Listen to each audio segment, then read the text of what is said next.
pensar para essa aula de hoje, assim, logo de cara, é...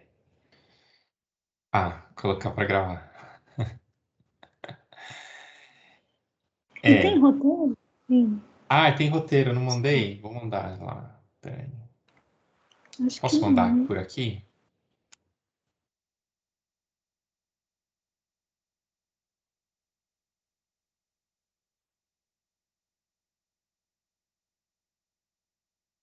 Quando estava na graduação, comecei a ler essas coisas de conceitos espécies, falei, esse negócio, quando é difícil de definir, é porque tem problema, né? E a grande coisa que eu pensava, assim, naquela época, espécie. E aí eu queria um pouco ouvir de vocês, assim.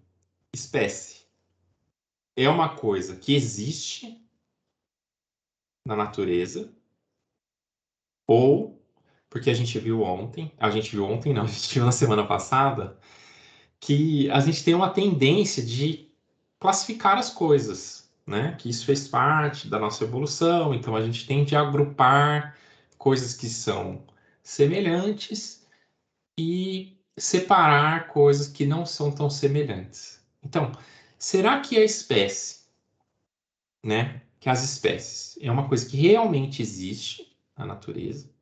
Então, a gente está falando aqui de realismo, né? Então, independente, elas existem independente da gente, ou são categorias que a nossa mente criou para a gente entender a diversidade?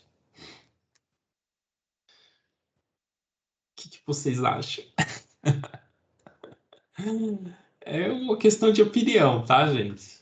O que vocês acham? Vocês já pensaram nisso? Vocês já pensaram que isso que a gente chama de realidade pode ser só uma grande fantasia na nossa cabeça?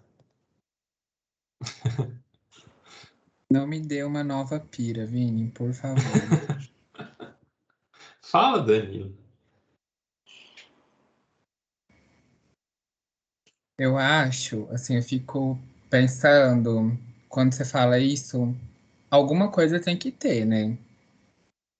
Alguma coisa. Se a gente fala que não existe espécie, o que existiria então? Tô louco para ver essa proposta de hoje. Não, hoje a gente não vai responder essa questão. O mais importante é a gente saber que existe. Quer ver uma coisa que acontece?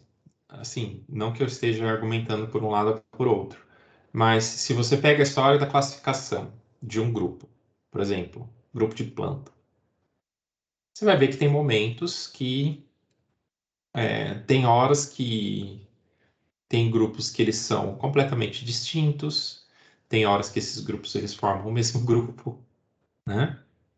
Então, ou espécies mesmo, né? Tem horas que são espécies separados, aí vem outra pessoa faz uma revisão, elas juntam a espécie numa coisa só, e depois vai, separa de novo. Isso é muito comum de acontecer, né? Então, naquela época, eu pensava assim, isso aí depende de cada pessoa, então, que olhe. Se depende de cada pessoa que olha, significa que são critérios subjetivos. Então, o nosso olhar discriminatório, né? Essa nossa tendência de discriminação que leva a gente a categorizar esses organismos em diferentes grupos ou espécies, e na verdade a variação não é tão descontínua assim, né? Enfim, isso. Hoje eu já tenho um pouco uma visão diferente. E Mas também olha não, só. Opa! também não tem um ponto onde você fala que acabou uma espécie, que começou outra, né? A gente vai sempre um organismo depois do outro, e uma hora você fala assim, olha, a gente não vê a separação, a gente percebe depois, né? Se fosse algo natural, eu acho que é mais uma ferramenta do que qualquer outra coisa. Interessante. Então a gente criou isso para poder entender a diversidade, é isso, Pedro? Interessante, gente, que esse debate ele é muito antigo, assim. Coloquei uma frase aqui do próprio Darwin, do Carlinhos. Agora a gente já está no final da disciplina, a gente já pode chamar ele de Carlinhos, né? Uma frase aqui do Darwin, falando aqui, ó. Eu nem devo discutir aqui as várias definições que têm sido dadas ao termo espécie. Então, já tinha várias definições, né? Nenhuma definição satisfaz todos os naturalistas. Mesmo assim, todo naturalista sabe vagamente o que ele. É legal aqui, né? Porque ele coloca ele, né? Porque os naturalistas na época eram todos homens. O que ele significa quando ele fala de uma espécie. Então, é mais ou menos isso que a gente continua fazendo até hoje, né?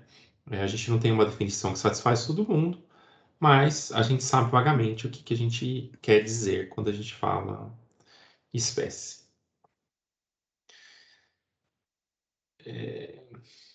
Até porque, né? Desculpa, Vini.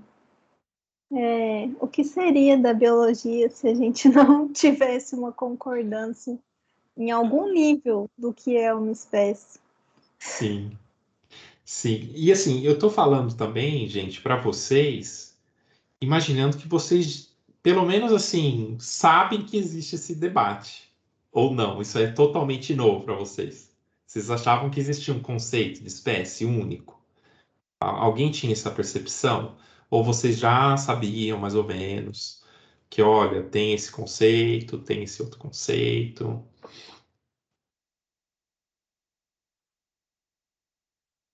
Vini, Foi. É a Bruna, né? Ah lá. eu sabia desse debate, né? Tipo, introduzida por conta de você, tipo, um Ah, tempão é? atrás, que a gente estava falando alguma coisa, eu não lembro muito bem. E aí você jogou, tipo assim, mas nem existe, nem existe espécie, né, gente? Aí eu fiquei assim, como assim, Vini, né? Aí eu lembro que antes de Nada ter polêmico, né? Fala nada isso. polêmico, só jogou na roda, assim. Mas eu lembro que tava, tipo, começando a pandemia e tal, aí eu tava tendo aula de ecologia, a gente tava falando de espécie. Aí eu fiquei, assim, pensando e tal. Mas aí foi isso. Aí eu falei, não, tem alguma coisa aí. Mas também não li, não corri atrás. Mas assim, chegou o momento. Então, olha, gente, eu achei que vocês já tinham tido, sei lá, aula disso em sistemática, naquela disciplina introdutória lá de sistemática, ou alguma coisa de taxonomia, tá? Mas, assim, já está na hora da gente ter a maturidade suficiente para viver num mundo em que não há um conceito único de espécie, tá? Então, existem vários conceitos e cada pessoa que trabalha pode escolher um conceito diferente, tá? Se a espécie existe ou não, também é outra discussão. Mas, assim, que existem vários conceitos, é bom a gente saber já de antemão, tá? Tá, muito bem. Mas como era isso antes? Como que é a nossa percepção da diversidade? A gente que não é taxonomista, nem biólogo, não sabemos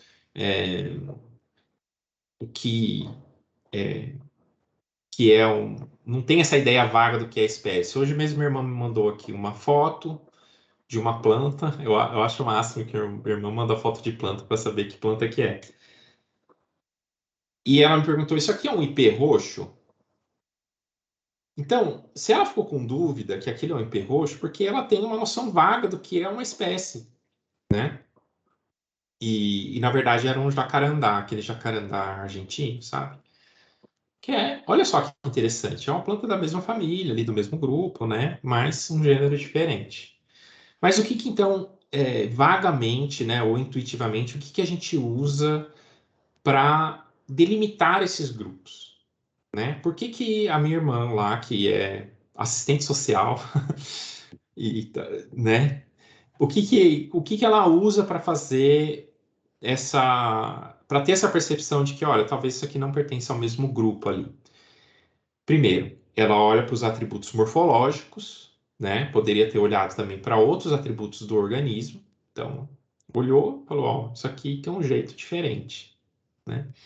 E também olhando para a variação dentro daquele grupo. Então, isso é uma coisa importante, gente, porque são os dois mecanismos que a gente usa para categorizar, não só os seres vivos, mas qualquer coisa na natureza, que é o que a gente conversou na semana passada, né? Do garfo, da faca, da colher, né? Então, a gente olha os atributos e a variação do atributo dentro do grupo. Se a variação dentro daquele grupo é maior do que a variação entre grupos, significa que você tem um grupo só. Isso é uma questão intuitiva, tá? Então, como que eu posso dar um exemplo?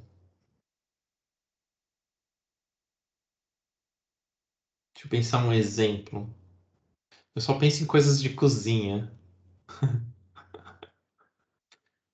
Então, se você pensar o grupo do que é garfo, a variação dentro do grupo é menor do que entre grupos. Então, é mais diferente.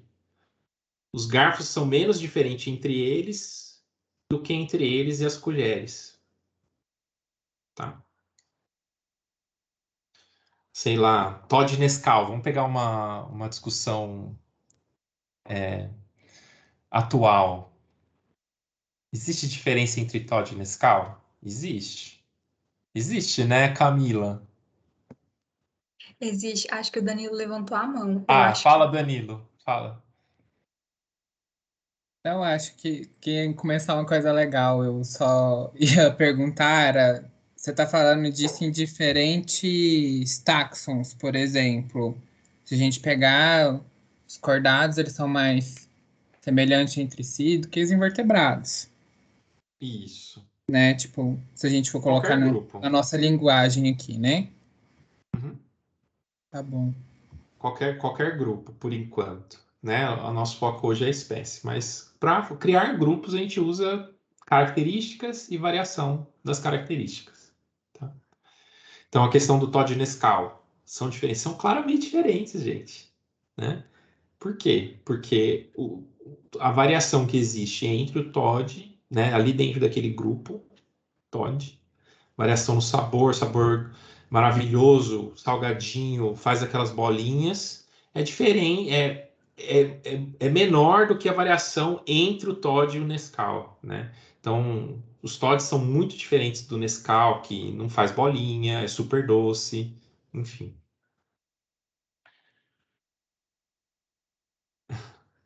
Mas mais que isso, fica no fundo, olha que ótimo.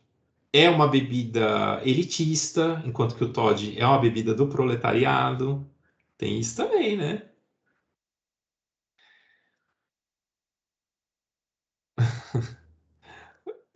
Mas mais que isso, gente, quando a gente olha para as entidades biológicas, né? Então a gente está falando dos organismos mesmo.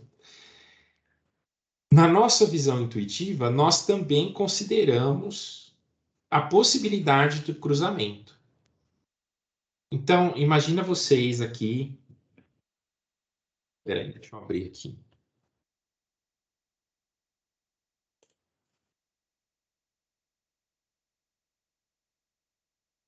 Deixa eu compartilhar aqui uma telinha com vocês. Vou fazer um desenho aqui.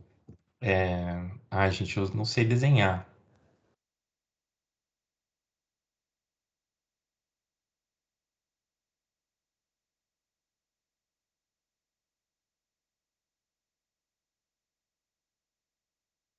Esse bichinho aqui, vocês sabem qual que é?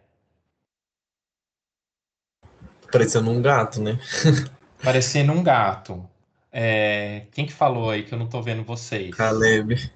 Caleb, ó o que que ele fala, ó, né? Você coloca ele como um gato? Sim. Agora, sei lá, vamos colocar um outro bicho aqui. Ah,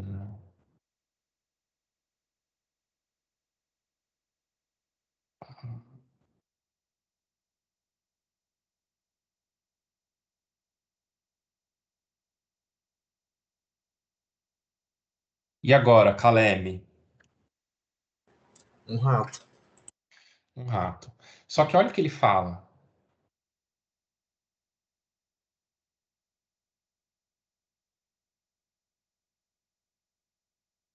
Imagina se um rato ele mia para você. Você vai falar assim: ah, isso aqui não é um rato, isso aqui é um gato. Não, né? Então, não são só as características morfológicas e comportamentais. A gente também olha se. A gente também olha como são os descendentes. Então, gato é aquilo que produz gato. E rato é aquilo que produz rato, né? Então, intuitivamente, também tem essa questão da reprodução, né? E é super legal porque a gente vai ver que existem conceitos que vai usar esse critério reprodutivo como principal critério para definir espécies, né? Então, na visão popular, também existe essa distinção. Agora, voltando assim para nossa própria área, né? E a nossa história, assim. O problema da espécie, ele vai começar a tentar ser solucionado com o Linneu. Antes do Linneu, gente, as descrições eram muito subjetivas. Cada naturalista fazia sua descrição, não tinha muitas regras. O Linneu cria o sistema lá de descrição e o sistema nomenclatural de organização da natureza, né? E para ele, ó, a espécie é um grupo de organismos que engendra, através da reprodução, indivíduos similares. Então, para o Linneu, o critério reprodutivo ele é determinante do que são esses grupos que a gente chama de espécies, né? E tem uma frase que eu coloquei aí só para vocês nunca esquecerem que o Linneu ele vem, né? Ele está antes do Darwin, esse pensamento linneano, e ele entendia que as espécies todas foram formadas de uma única vez e nunca mudaram, né? Então tem essa frase dele, né? Existem hoje tantas espécies quanto existiram no começo, quando as diversas formas foram criadas, tá? É, Logo depois de Linneu, quase contemporâneo, acho que eles chegaram a viver na mesma época, tem esse Conde de Buffon, que acho que apareceu aí no livro porque ele era francês, que fala que formam apenas uma espécie, né? Dois cachorros formam apenas uma espécie, porque eles produzem juntos indivíduos que podem eles mesmos produzir outros indivíduos. Então aqui é um critério de reprodução usado ao quadrado, né? Porque espécie é aquele que não só consegue se reproduzir, mas que os descendentes são férteis, que também é um conceito que a gente escuta muito na escola, né? Por outro lado, o cavalo e o burro são certamente espécies diferentes, porque eles apenas produzem quando cruza seres viciados e inférteis. Tá? Então, isso aqui é bem legal, assim, porque é o que a gente aprende na escola, né? É legal resgatar que o pensamento que está na escola é um pensamento de, sei lá, 200 anos atrás. Ou mais, né? Acho que foi no final do século XVIII, mais de 200 anos atrás. Enfim, mas esse critério de cruzamento, então, já está presente aí. Aí vai vir o Darwin. A teoria evolutiva é uma grande revolução na biologia, gente. Eu tenho que falar isso em todas as aulas, né? Não para tudo que a gente viu até agora, mas também para a ideia das espécies. Por quê? De novo, quando Darwin publica o livro, a gente vai colocar a dimensão do tempo na diversidade, né? Então, aqueles grupos ali, aquelas espécies, elas vão ganhar uma história, tá? Então elas não foram criadas todas de uma vez e permaneceram daquele jeito o tempo todo. Não, elas ganham uma história, né? Tadã! E aí, não sei se a gente já fala disso, mas é uma coisa que depois a gente vai usar.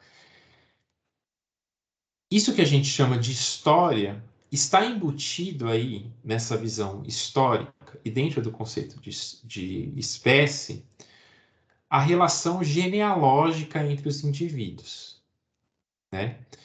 Então, essa noção de que os indivíduos eles cruzam e deixam descendentes que podem cruzar e deixam descendentes que podem cruzar, e é isso que vai gerando a história, tá? Isso, em geral, assim, gente, na biologia, a gente chama, isso é uma coisa vertical. Então, quando a gente fala de genealogia, a gente está pensando numa informação que ela é transmitida verticalmente, né, de pais para filhos. Obviamente, existem informações que elas passam horizontalmente também, né? Então, quando duas espécies formam um híbrido, a gente tem um evento horizontal. Enfim, né? Quando, sei lá, um vírus coloca um DNA dentro de um outro organismo, existem essas transmissões horizontais, mas não é isso que importa aqui. O que importa são as transmissões verticais, que formam a genealogia, tá? Então, na visão darwinista, as espécies elas podem acabar. Então, o Darwin sabia disso por causa dos fósseis, né? Ele sabia que a melhor explicação para aqueles fósseis eram espécies que tinham extintas, né? Tinham sido extintas, e outras espécies elas mudam. Então, esses são os dois fins que uma espécie pode ter, né? Depois de formada: ou a extinção, ou transformar-se em duas espécies diferentes, né? Então, há essa noção no trabalho do Darwin. É uma noção inevitável. Então, isso é uma revolução. Porém, o Darwin mesmo nunca entrou. Tá aqui uma coisa que o Darwin não fez. Não entrou no mérito da discussão do conceito de espécie. Talvez ele tinha percebido que não ia valer a pena, né? Mas isso foi, então, revolucionário, né? A teoria evolutiva foi revolucionário para o entendimento do que são as espécies. E aí, o que a gente vive hoje, que é esse lío de conceito de espécies, ele começa a ser fomentado lá no século XX, né? E aí esses conceitos eles vão sendo desenvolvidos ao longo do século todo. E hoje a gente tem um monte de conceitos de espécie, né? Até hoje olhei eu olhei no Wikipedia, conceito de espécie. E aí lá me direcionou para um blog de um professor de Melbourne, e ele listou 26 conceitos diferentes de espécie lá no texto dele, né? Mas, enfim, no bojo dessa discussão aí, esse monte de conceito que a gente não vai olhar, gente, porque eu sempre tive aula de conceito de espécie, e aí a gente fica lá, conceito biológico de espécie, tananã, tananã, conceito não sei o quê. E assim, eu não lembro de nenhum deles, assim, porque não adianta você decorar o conceito.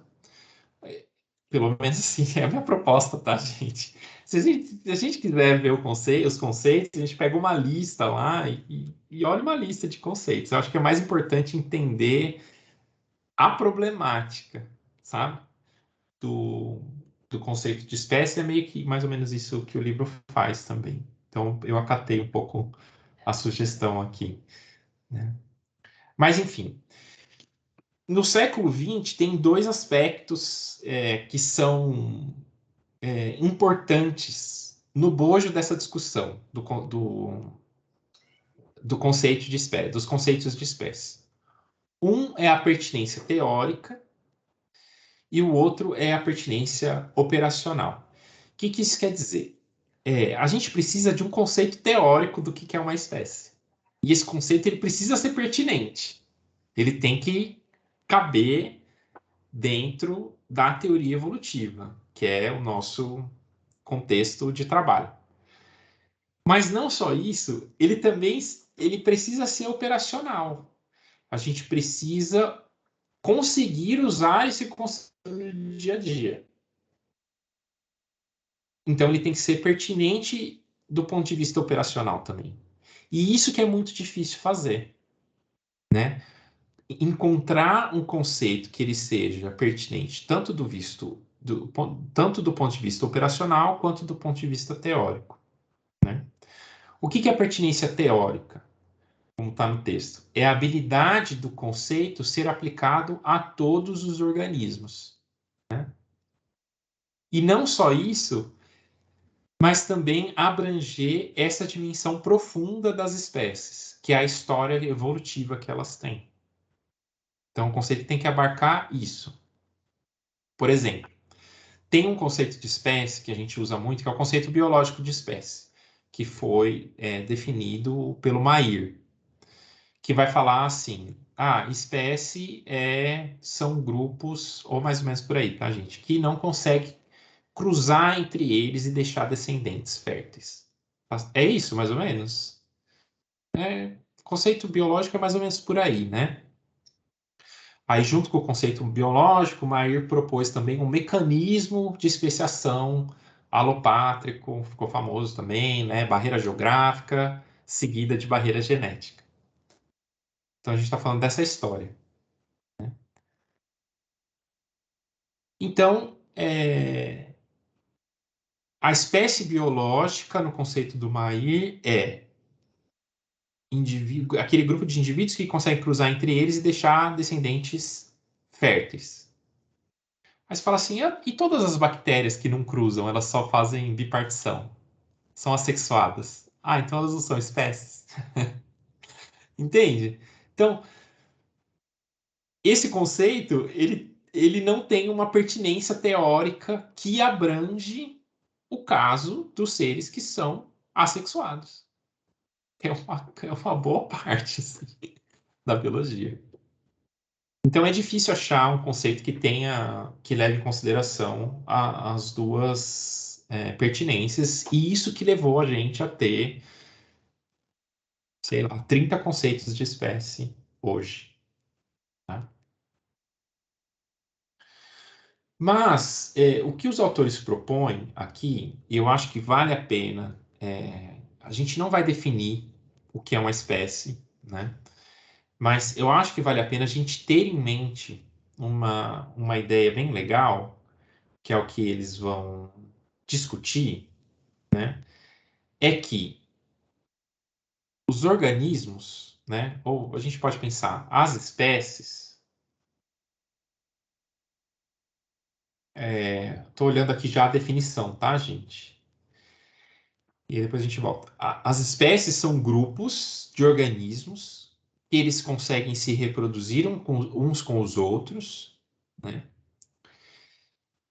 E que formam linhagens evolutivas divergentes umas das outras. E tem uma coisa importante aqui, é que essas linhagens elas são irreversíveis.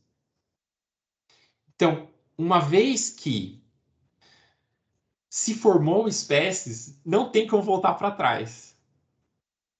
Vocês entendem essa questão da irreversibilidade da formação das linhagens? Então, o que está nessa proposta aqui? Quais são os elementos? Você tem um elemento reprodutivo, que é aquela noção intuitiva que a gente tem.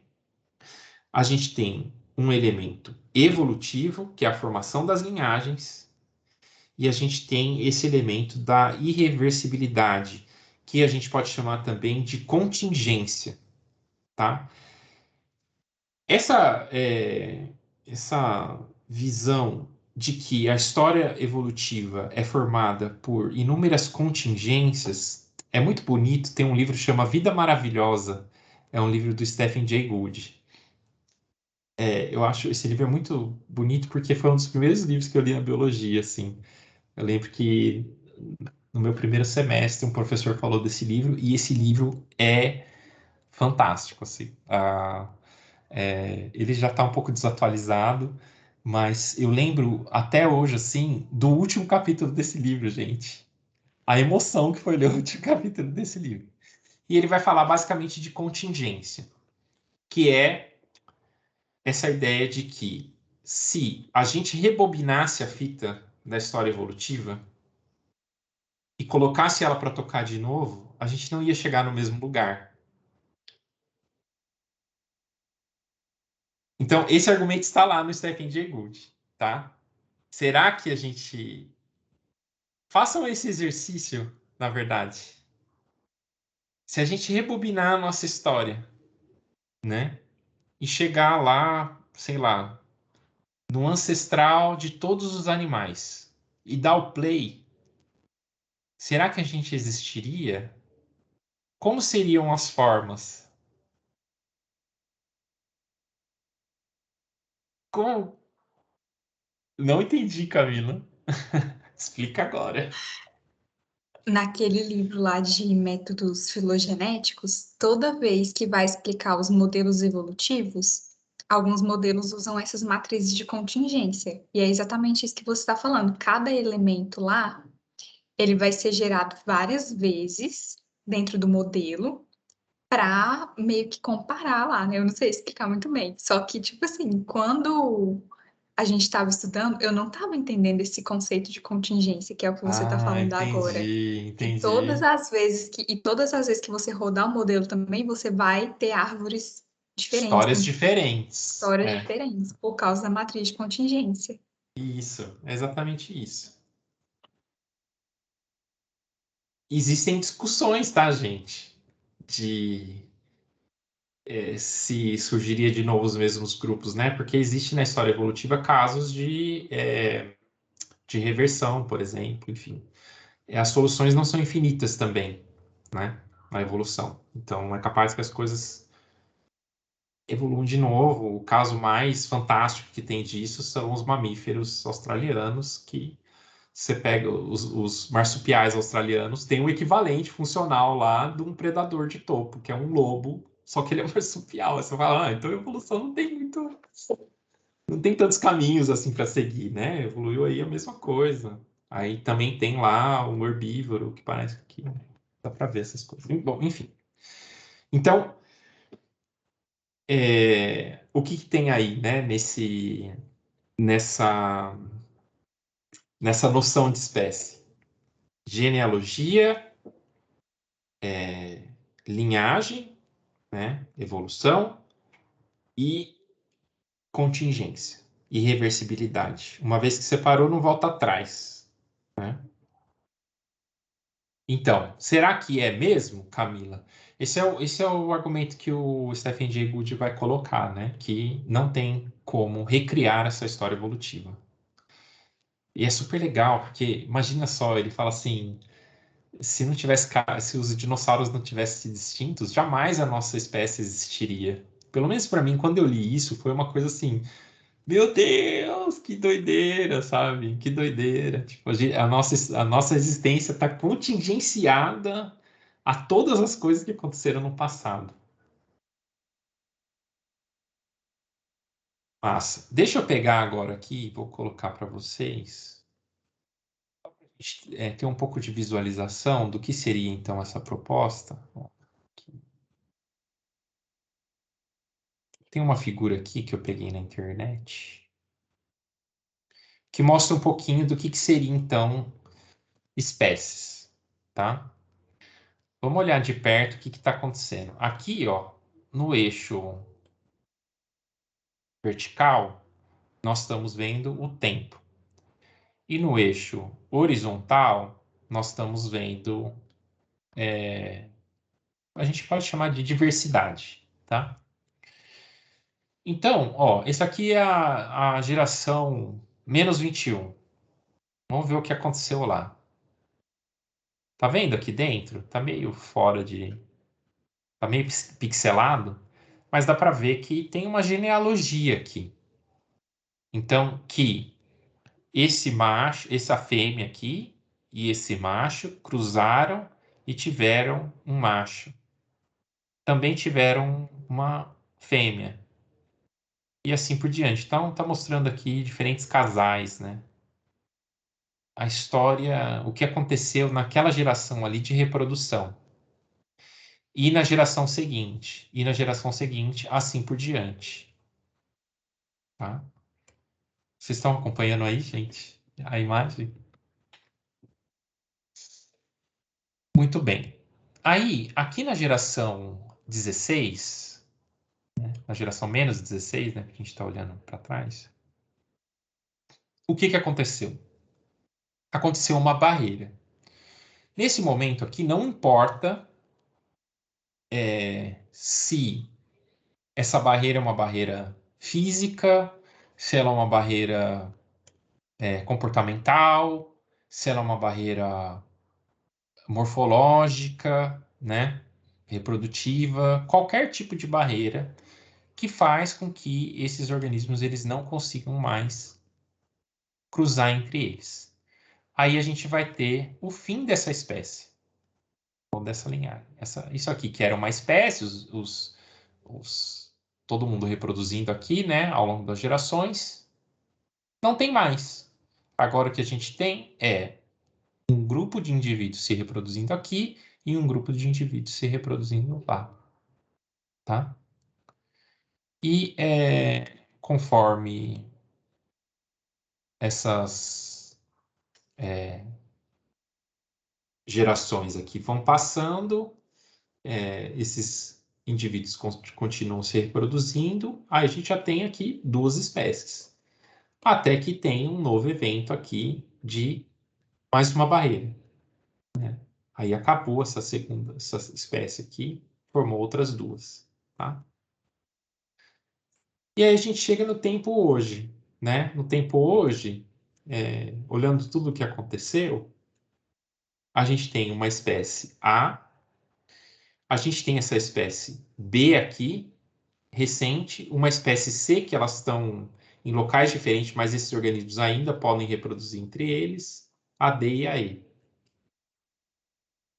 Então, e assim, gente, uma vez separado, não tem como voltar. O indivíduo que pertence à espécie A não pode cruzar com o B. Aqui o C, eles estão separados, mas eles podem cruzar ainda. Tá? Estão separados aqui na representação. Tá? Mas, então eles formam uma única espécie. Mas uma vez que uma espécie separou, não tem mais como cruzar. Então, é mais ou menos isso aqui que eles estão propondo que seja uma noção de espécie, né? Que leve, então, na nossa noção de espécie, o componente genealógico, o componente evolutivo, que é a formação dessas linhagens, e um componente de contingência, que é esse fato que a gente não tem como voltar o tempo para trás. Entenderam mais ou menos essa proposta?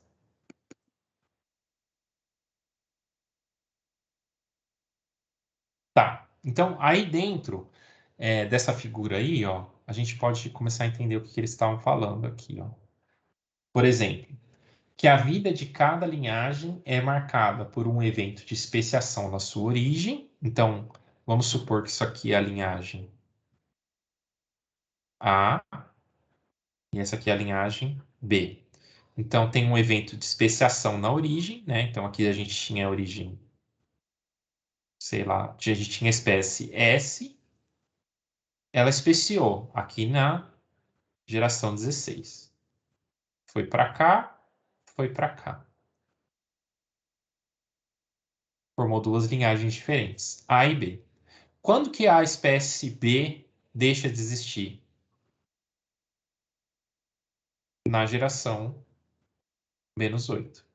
Aqui não existe mais espécie B. Aqui vai ter já a espécie C e D. Então, o que eles estão falando aí, ó, que a vida de cada linhagem é marcada por um evento de especiação na sua origem, um evento de extinção ou nova especiação no seu fim, quer dizer exatamente isso. Ó, se eu fosse pegar o tempo dessa espécie aqui, é um tempo de 8 para 16, de 8 gerações. Tá? Isso aqui, quando a gente está trabalhando com com sistemática, a gente chama isso de comprimento de ramo, né? Essa medida aí pode ser medida por várias unidades, tá? Mas o tempo de geração, né? O tempo da espécie é o comprimento do ramo. Com essa definição de espécie, podemos entender que subgrupos geograficamente independentes estão sujeitos a diferentes regimes de seleção natural e deriva, né? Uma vez que eles estão separados, cada um vai seguir uma história diferente, evolutiva, né? Considerando esses mecanismos, né? De deriva e seleção, outros mecanismos também, né? Outros processos, que podem acumular diferentes seus atributos, tornando-se reprodutivamente incompatíveis. Essa divergência nas linhagens é irreversível, né? Então, essa ideia aqui é bem a ideia do Mayr mesmo, tá? Ô, Então, aqui... Vinícius, eu queria perguntar. Pode? Desculpa. Pode. Que esse conceito, essa concepção que eles estão pondo aí ainda está um pouco limitada, né, em termos de organismos que se reproduzem. Sim. Mas Mas aqui... me parece bem interessante, porque deixa claro outros pontos que não ficam tão claros no conceito biológico. Isso, pelo menos assim, tem... É uma noção geral, assim. Eu acho que não é nem a Isso, proposta de um conceito. É só sim. uma noção geral do que é uma espécie. E o problema do conceito do Mayr é que ele considera cruzamento e não reprodução. Então, a gente pode pensar linhagens como indivíduos que se reproduzem. Aqui a gente está mostrando indivíduos nessa figura que se reproduzem sexuadamente. Mas poderia ser uma linhagem de indivíduos que se reproduzem assexuadamente também. Ah, sim. Ou misto, sabe?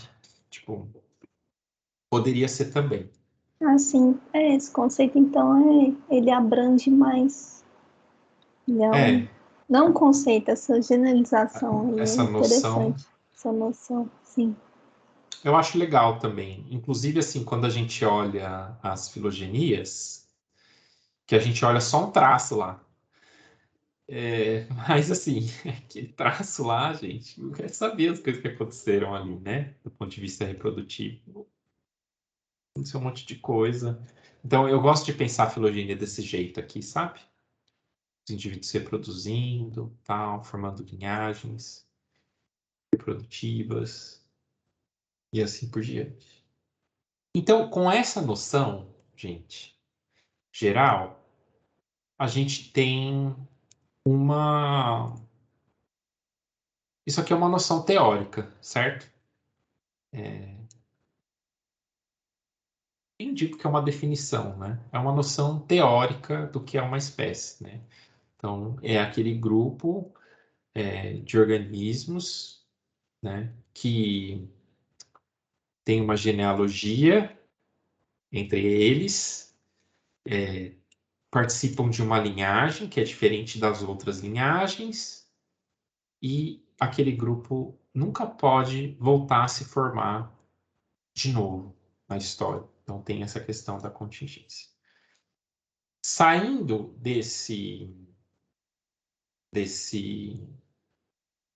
dessa noção teórica, agora a gente vai para a operacionalização. Então, como a gente pode usar esse conceito aqui, essa noção, na vida real, sabe? Ali, quando a gente está trabalhando. Vamos fazer um intervalo antes de entrar nessa parte? Que da semana passada eu não dei, eu Pode fiquei. ser. Então a gente volta. A gente pode voltar às 8 horas.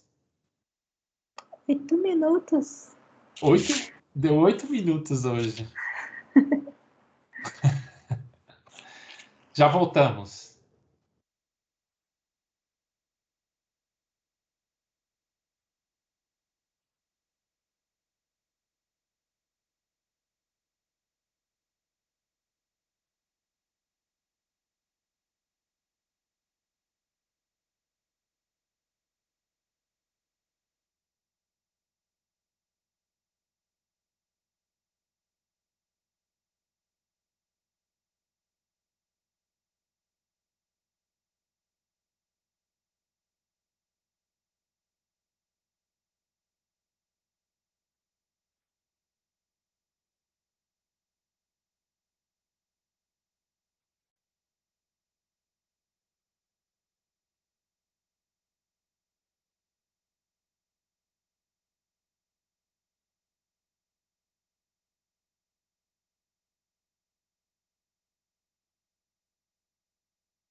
Olá,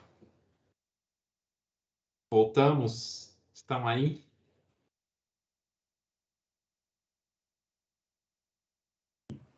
Estamos aqui, Aí, Vini. gente. Massa. Tá. Então, gente, a gente está aí com uma noção teórica do que é espécie e agora vamos pensar numa forma de operacionalizar essa noção, né?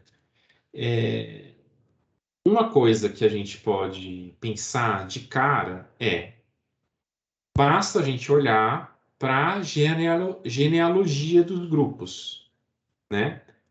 E ver que quando você tem grupos que não compartilham a mesma genealogia, né? Que é uma história de cruzamento recente ali entre os indivíduos, eles pertencem a histórias diferentes. Então, essa seria uma forma de olhar, né? De olhar essas espécies. Porém, obviamente que a gente não tem como fazer isso, né? A gente não tem como inferir a genealogia e muito menos a história no passado, né, de cruzamento. Então, o que sobra para a gente, assim, uma saída que sobra é a gente tratar as espécies que estão definidas como hipóteses. E é legal, assim, a gente colocar as espécies como hipóteses, que é como se a gente pegasse um ramo da biologia muito importante, né, que é a taxonomia, e colocasse esse ramo dentro de um método científico que é o método hipotético dedutivo. Então, se as espécies são hipóteses, né, aqueles nomes que o taxonomista cria, essas hipóteses elas podem ser testadas com dados que aparecem no curso do, com dados que são gerados pela ciência. E aí só ele dá um exemplo bem legal aqui de um poliqueta, acho que são eles, né? De um poliqueta que ele era uma poliqueta de água salgada. Poliqueta, todos são aquáticos, né, Amanda? Então, poliqueta, que dentro dele existia uma segunda espécie de poliqueta parasita. Então, tinha essa espécie parasita.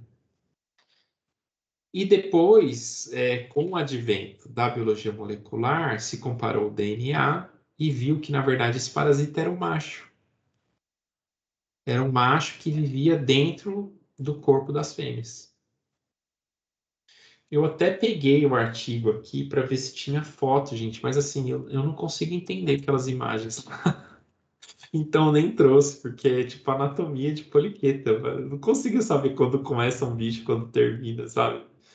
Aí eu nem trouxe, mas essa ideia é interessante, né?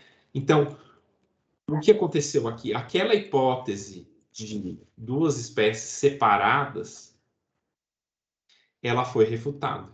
E aí a gente tem uma nova hipótese de que eles são da mesma espécie. Até que a gente pode acumular mais dados e ver se essa hipótese ela permanece ou não.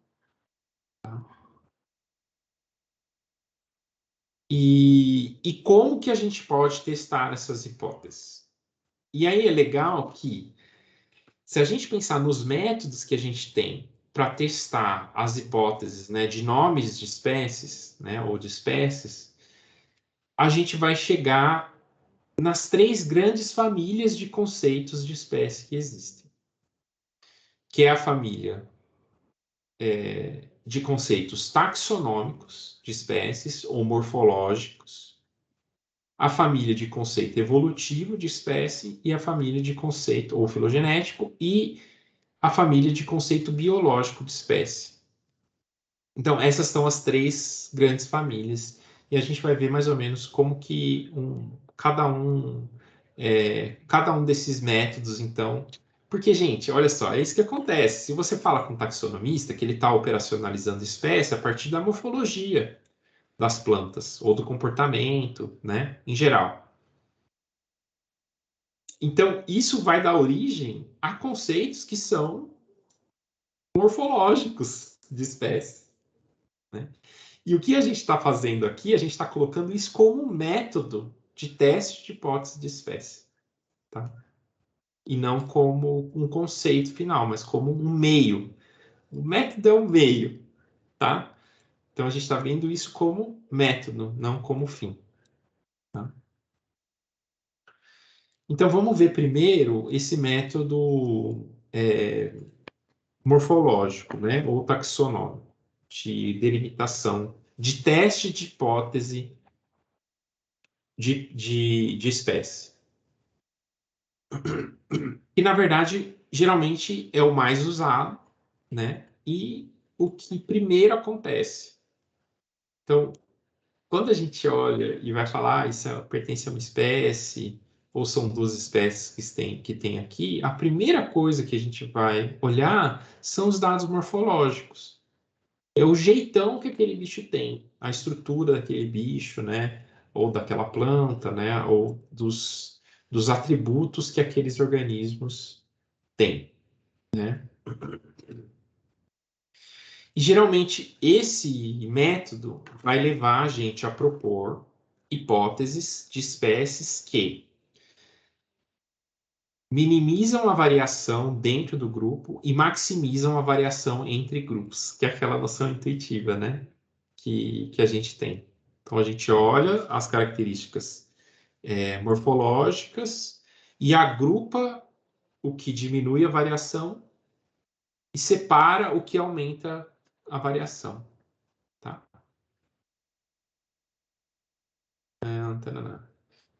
Aí fala aqui que esse método é apenas relevante se essa semelhança, né, e diferença entre grupos se traduz na relação genealógica.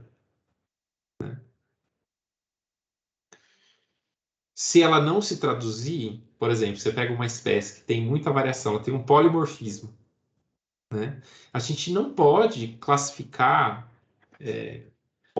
Se a gente classificar ali, criar as espécies baseadas nos morfos, a gente vai chegar em hipóteses que serão refutadas, né? Somente olhando para os dados morfológicos. Isso também é o que a gente mais usa assim no nosso dia a dia, tá, gente? Então, se você vai num herbário e olha, ou no museu, e você olha lá as espécies, o que está ali classificando aquelas espécies é esse método, tá? É esse critério aqui, né, de semelhanças e diferenças morfológicos, que é a coisa mais fácil que a gente tem em mãos também, né? Muito bem. Aí a gente pode também pensar num critério filogenético, né? E obviamente que esse critério filogenético que deu origem à família dos conceitos filogenéticos de espécies, né? E aí, espécie vai ser definido, né? A gente vai entender como espécie aquelas linhagens, né? Quando você tem a separação. Deixa eu ver aqui. Deixa eu compartilhar com vocês. Ah, pronto. Não está aparecendo.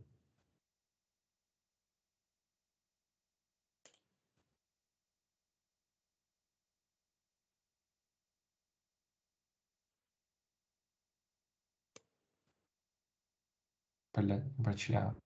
Aqui. Tá aparecendo aí?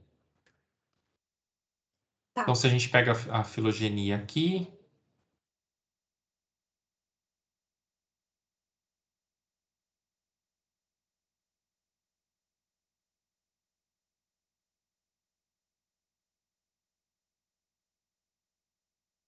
né? A gente pode definir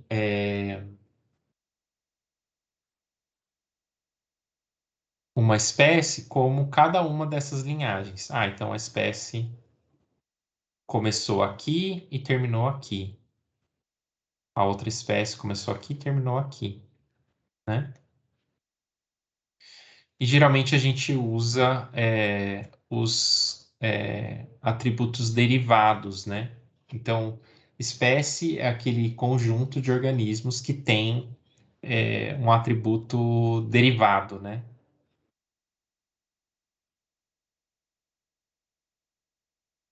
Deixa eu ver mais que informação que tem aqui. Quando dois grupos estão genealogicamente separados, a fixação do estado de caráter derivado em cada um dos grupos leva tempo, mesmo que a separação seja definitiva. Como resultado, antes que as apomorfias sejam fixadas na população e leve à identificação de novas espécies, algum polimorfismo será transitoriamente compartilhado. É legal isso, né? Então, se a gente fosse olhar aqui o que está acontecendo aqui nesse ancestral, né, vamos pensar que aqui foi para cá vai uma linhagem vermelha e para cá vai uma linhagem azul. É isso a diferença que eles têm. Se a gente for olhar o que está acontecendo aqui antes dessa separação das linhagens, é que a gente vai ter um grupo de indivíduos que tem a característica azul e um grupo de indivíduos que tem a característica vermelha. Então existe um polimorfismo, mesmo que eles cruzem entre eles, tá? Mas em algum momento, né, por algum motivo, começou a ter um acasalamento preferencial aqui entre indivíduos que compartilham o mesmo atributo. E isso levou à diversificação de duas linhagens. Então, o que está falando ali é que no começo aqui, né, daquelas espécies, pode ser que elas estavam ainda misturadas, né, as linhagens. Tá?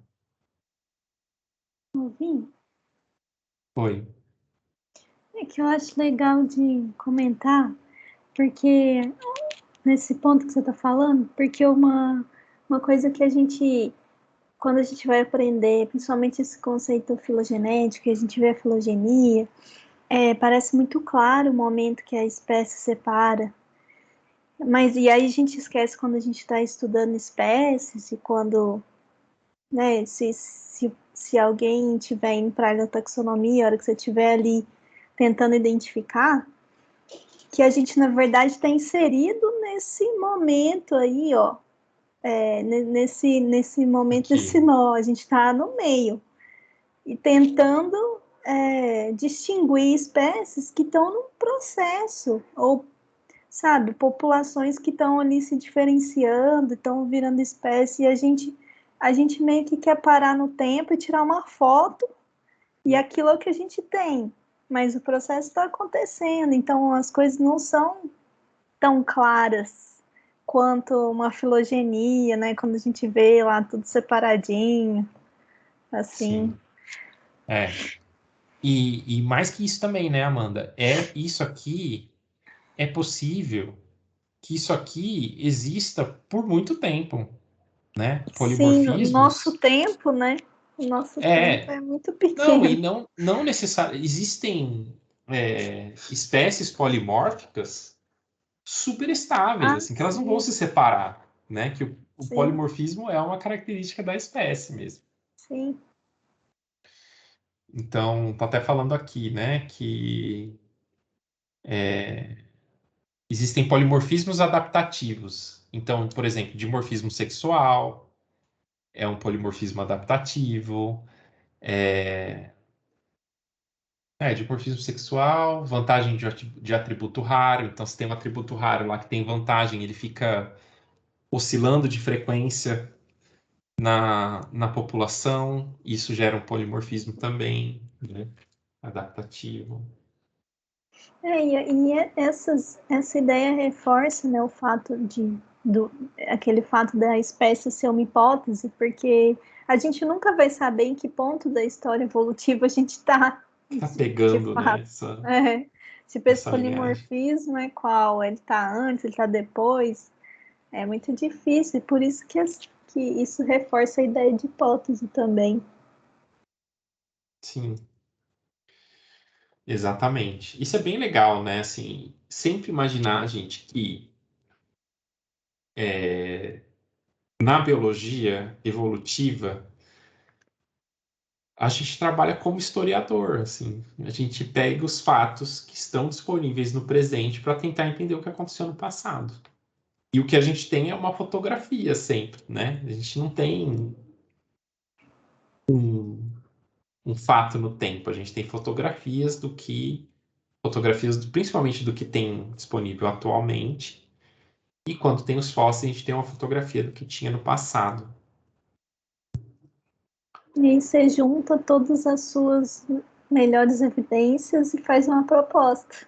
Isso, exatamente. De história. Exatamente.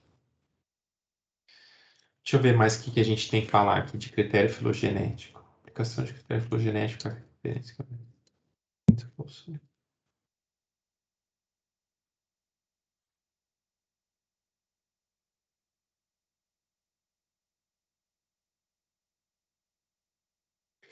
Então, dessa forma, né, quando você tem os polimorfismos adaptativos, a aplicação do critério filogenético a caracteres que a variabilidade é mantida dentro das populações, ou seja, né, nesses casos de polimorfismos adaptativos, né, isso vai levar a gente à proposição de hipóteses, né, de espécies que ou dissociam os indivíduos que pertencem à mesma rede genealógica, né, como o exemplo lá dos machos e as fêmeas com dimorfismo sexual, ou reagrupa indivíduos que pertencem a espécies diferentes, né?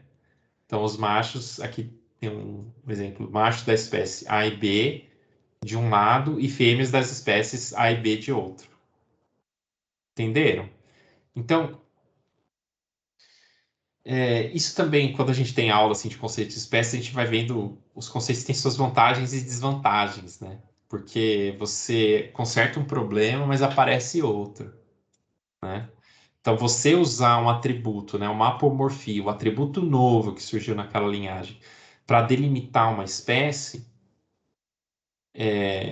você tem que acabar escolhendo que atributo é esse, né? Porque você pode escolher atributos que são polimorfismos. A gente também tem esse problema de que no início da formação você tem embaçado aqui, né? O que é, se eram duas espécies ou uma única espécie. Então, esse conceito não vai solucionar esse problema, tá? Mas, basicamente, então, os conceitos filogenéticos vão levar em conta a apomorfia, o surgimento da característica nova, todo mundo que tem aquela característica nova pertence à mesma espécie. Ouvi. Desculpa. Pode falar, mano. Então, é porque eu fico lembrando das coisas que eu acho legal. Aí, nesse aspecto também, tem a questão de, talvez você vai falar, de que, bom, então se a gente tem a filogenia com dados moleculares, por exemplo, né? Aí você tem indicação de linhagens que provavelmente evoluíram por alguma apomorfia, só que a característica que sustenta ali, a apomorfia, é uma característica genética, e isso não é normalmente operacional, no sentido prático, para você falar para as pessoas, olha, essa espécie é sustentada por essa sequência. Você até comentou isso nas aulas passadas. Isso. E aí o que os taxonomistas fazem? Eles tentam buscar o atributo morfológico que possa sustentar aquele clado lá que a filogenia molecular indicou. E às vezes simplesmente não existe. Em quinidária isso é muito comum. E aí você tem prováveis espécies moleculares, mas que não são distinguíveis morfologicamente. E aí, gente, esse é um problema que perdura, assim, anos e anos. Aí fica lá espécie A, espécie B, espécie C, espécie D, e não se consegue fazer muito a respeito porque não tem caráter morfológico, atributo para distinguir. Uhum. Acontece. A gente tinha, até esse livro aqui fala disso, mas eu nem coloquei, acho que eu nem coloquei isso aqui para conversar na aula. No começo dos anos 2000, gente, a Amanda vai lembrar disso, quando a gente estava fazendo faculdade, tinha uma promessa que chamava DNA barcoding, que era uma Sim. promessa que a gente ia saber todas as espécies, só olhando o DNA. Então a gente ia pegar uma planta, macerar a folha, colocar numa máquina, sei lá, usar um kit lá de extração de DNA e rapidinho a gente ia saber que espécie que era. Olha que mundo maravilhoso, né, gente, que a gente vivia no começo dos anos 2000, né? Pense, né? O projeto Genoma foi bem aí nessa época, então tinha muita promessa em cima do DNA. Acontece que existe uma diversidade absurda de espécies. Então, DNA barcode é uma coisa que foi muito pensado por pesquisador do norte, né? Não foi, não foi gente que mora nos trópicos, né, gente? Porque, imagina, a gente mal conhece quais são as espécies potenciais que tem. Quanto mais a gente conhecer o genoma das espécies, né? Enfim, gente, não decolou. Não decolou. Não sei se vai decolar em algum momento essa ideia de barcode. Mas existia essa ideia de que a espécie não será mais um problema da delimitação das espécies, mesmo que a gente não tenha característica morfológica, porque a gente rapidinho no laboratório vai conseguir identificar, né? Imagina, gente, Enfim, tinha essa proposta, até no livro tem um pouco disso, que também ele foi escrito no final dessa época aí, mas isso aí não me vingou muito, não. Quer dizer, eu não sei em que pé que tá essa coisa de barcode. Sim, é uma ferramenta que ajuda, mas ela não ajuda a fechar, ela não fecha nada, assim, ela aponta direções, mas para você bater o martelo a respeito de uma espécie, sempre precisa de um atributo morfológico em termos práticos mesmo, né? Para É, permitir que as pessoas consigam identificar, reconhecer aquilo como espécie. Que uhum. ninguém anda com a Não, e maquininha também de tem PCR. isso, e também tem qual gene você vai escolher para delimitar a Isso também espécie. varia muito entre Tipo, os tem grupos. genes que são variáveis, né? Que são de taxas de mutação mais rápidas, outros são mais lentos. Então, o que você considera para definir espécie? Achei que não vingou muito a história, né? Essa história.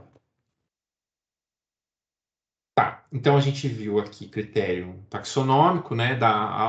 Isso chama alta taxonomia, esqueci de falar disso. Alta taxonomia são aquelas pessoas que estão trabalhando com delimitação de espécies. E beta taxonomia que está trabalhando nos grupos maiores, né? Gênero e tal. Isso foi uma coisa que foi uma proposta do Mair também, nessa divisão.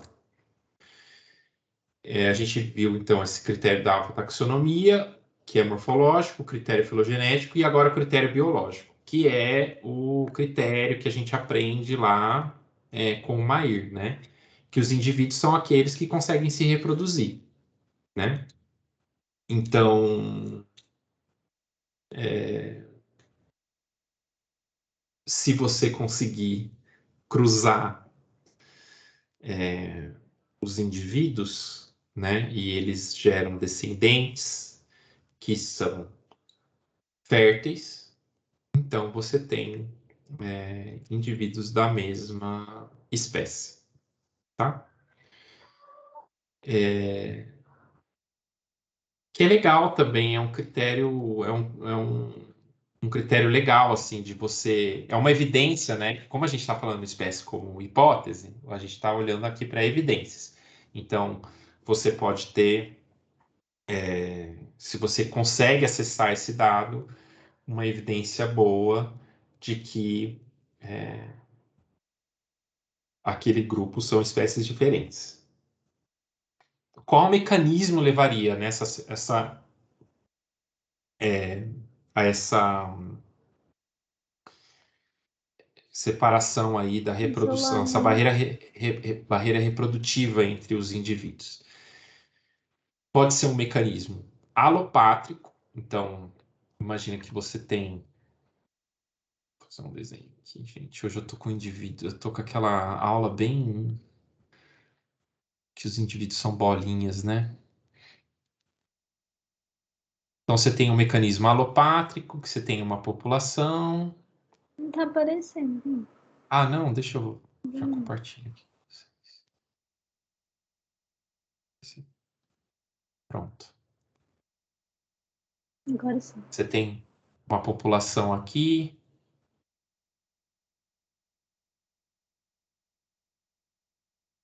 Aí aparece uma barreira geográfica. Os indivíduos começam a acasalar preferencialmente dentro, né, da sua população aqui. Esse é o mecanismo proposto por Mayr, tá, gente? E ao longo do tempo, o tempo vai passar aqui, esses indivíduos vão ficar separados. A barreira vai estar lá. Aqueles que eram roxinhos foram mais para o vermelho. E os que eram roxinhos também foram mais para o azul.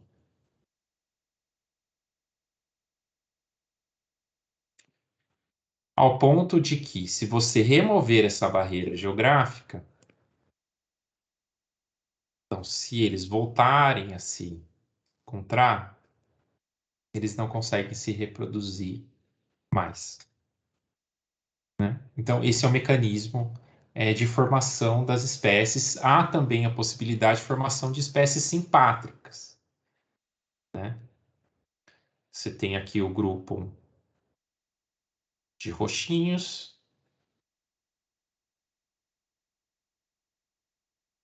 que é bem legal isso aqui, viu, gente? Teve uma época que eu gostava dessas coisas. Aí o que acontece? Os bichos aqui do centro, eles acasalam mais entre eles.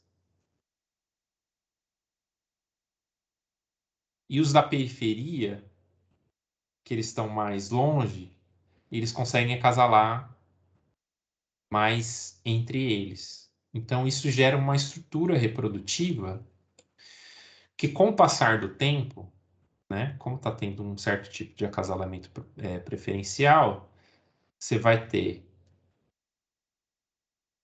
no centro uma espécie e na periferia, aqueles indivíduos que ficaram acasalando só entre eles vai formar uma outra espécie.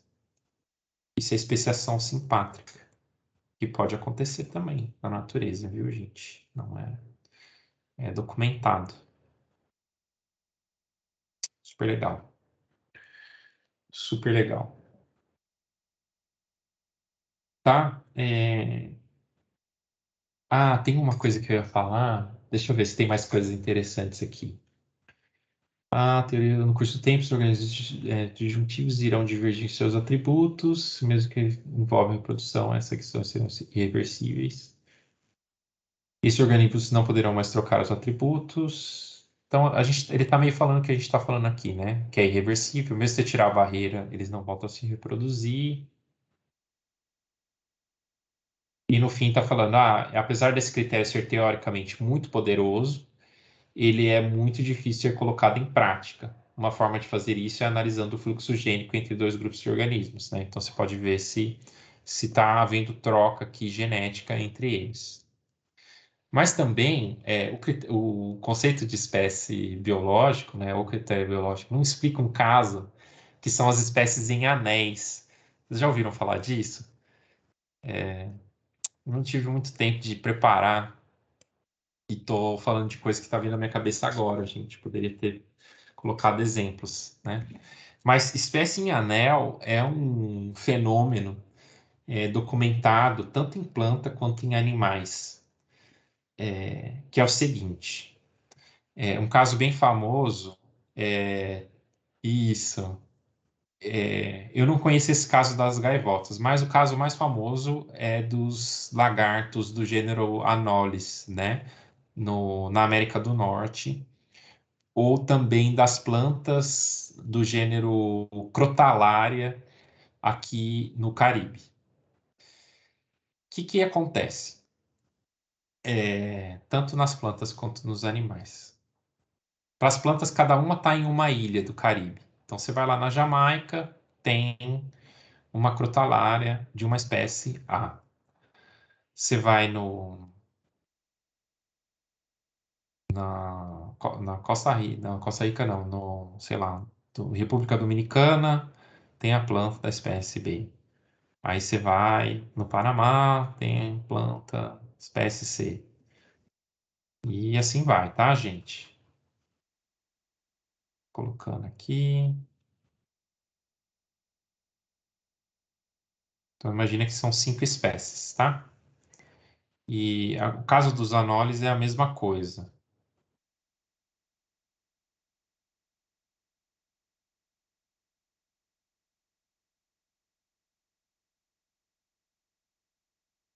Então, a gente vai lá e reconhece cada grupo desse que está em cada ilha, ou do caso dos coisas, está em cada lugar aí de uma cadeia de montanhas, que eu acho que são as montanhas rochosas, e você reconhece essas espécies. Mas, se você coloca para cruzar, você vai ver que A e B é compatível, consegue cruzar. E A com E consegue cruzar também. E com D consegue cruzar. C com D consegue cruzar. E B com C consegue cruzar. Mas se você tentar cruzar B com E, não dá certo. Se você tentar cruzar A com C, não dá certo. E assim por diante. Então, existe um fluxo gênico aqui, ó, entre as espécies, mas a coerência morfológica, a estrutura morfológica entre elas é mantida. Entende? Não é quebrada a estrutura de diferenciação morfológica entre elas. Isso é doido demais. Tem um caso aqui, inclusive brasileiro, muito legal de orquídeas do gênero Epidendro, que é uma orquídea que até tem gente que tem em casa, né? As vovós têm em casa, que você tem a formação de espécies em anéis. Como é aqui, gente? Deixa eu apagar aqui. Você tem essa formação de espécies em anéis, então você vai em cada lugar, é uma espécie diferente. E as relações entre elas aqui de trocas gênicas são estruturadas pela função sexual. Então, por exemplo, B com A cruza só pela função, só quando B é masculino e A é feminino, mas não o contrário. Então, só quando B doa pólen, A forma semente. Mas se A doar pólen, B não forma semente. Entenderam? Então tem também uma estruturação sexual aí no anel de espécies dos epidendros, que é bem legal. Enfim, gente, o conceito biológico não lida muito bem com essa questão das espécies em anéis que existem também, né? São casos reais. Mas fica essa proposta, então, da gente pensar espécies como hipóteses, e a gente pode usar qualquer um desses métodos para levantar evidências e testar se essas hipóteses são corroboradas ou, né, corroborar ou refutar essas hipóteses. Acho que é uma visão legal, assim, de é, é dar um calorzinho no nosso coração, pensar assim. Tipo, a gente não precisa pegar um conceito pra gente, defender um conceito ou atacar um conceito. Nem a gente precisa imaginar que é tudo da nossa cabeça, né? E isso foi bem legal, assim, ter lido esse capítulo, né? Não agora, da primeira vez que eu li, porque eu achei que trouxe uma solução interessante para essa questão das espécies. Tá? E isso é o que tem ficado mesmo, Vini, assim, já há uns anos, pelo menos, que eu percebo, essa ideia integrativa, né, de você ter diferentes fontes de evidência convergindo e isso dá mais suporte para a sua hipótese. Então, de fato, acho que para vocês que estão vendo isso agora, talvez, o mais importante é ficar com essa ideia geral mesmo, entender cada um deles, porque é isso que suporta as hipóteses depois, né? Esse negócio de defender um não contribui muito nesse aspecto. Sim. E aí é legal também pensar as espécies como hipóteses, por quê? Na sistemática, a gente pensa as filogenias como hipótese, né? A gente aprende isso, né? As filogenias são apenas hipóteses, né? Então, agora também as espécies são hipóteses, né? E a gente coloca toda a sistemática dentro desse método hipotético dedutivo, né? E aí não precisa ter aquelas brigas, porque na botânica tem muito disso, tá, gente? Ou tinha também, né? Porque acho que é coisa de gente mais velha, assim, ficar, isso aqui são espécies diferentes. Não, é a mesma espécie, que não sei o que, tal. Nossa, né? E se você trata só como hipótese você vai trabalhando, né, com diferentes métodos. Tá? Tá bom, gente? Acho que era isso. Se vocês quiserem saber, porque meio que esse encontro hoje foi já considerando que vocês já conhecem a problemática do conceito de espécies e que existem diversos conceitos. Se vocês quiserem saber quais são esses conceitos, os diferentes conceitos, basta entrar numa lista. Ó. Se eu colocar no Google aqui, ó.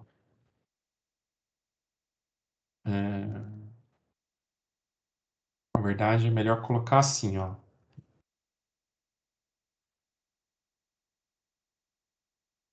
Se colocar species concept,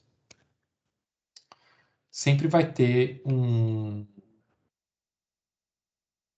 texto aí para a gente olhar e ver quais são esses conceitos, sabe? E com certeza vocês vão olhar isso também em alguma disciplina, tá? A ideia mais hoje aqui era só conversar sobre a problemática, tá?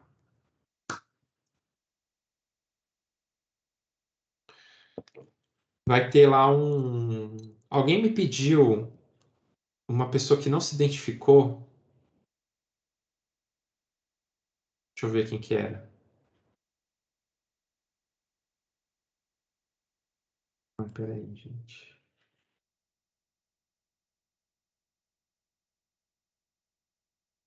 A Thaís pediu para a gente deixar o formulário da semana passada até amanhã, tudo bem? E hoje eu vou mandar já o link para o formulário dessa semana, tá? E vamos que vamos. Falta mais 2 encontros, hein, gente? Semana que vem, Camila. Ó, ó. Não.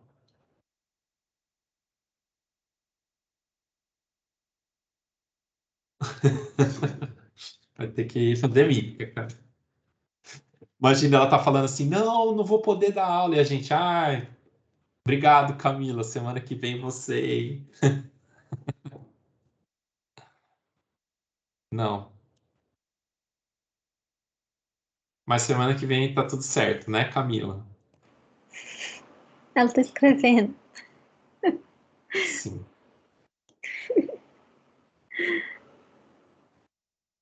Ótimo.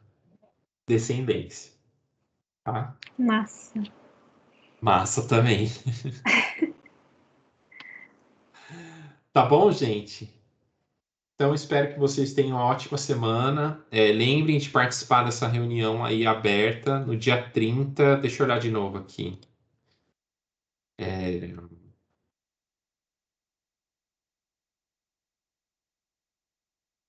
Reunião aberta Biologia sobre o retorno presencial das aulas práticas, dia 30 às 4 da tarde, tá? Não deixem de participar, porque isso a gente vai saber aí mais ou menos o que vai acontecer com o futuro das nossas aulas, tá? E é isso. Vamos pôr o cuscuz para esquentar. Tchau, gente. Obrigada, Vini. Tchau. Boa Até noite, semana que pessoal. vem. Boa noite. Obrigado, Amanda e Camila e todo mundo que participou aí, viu, gente?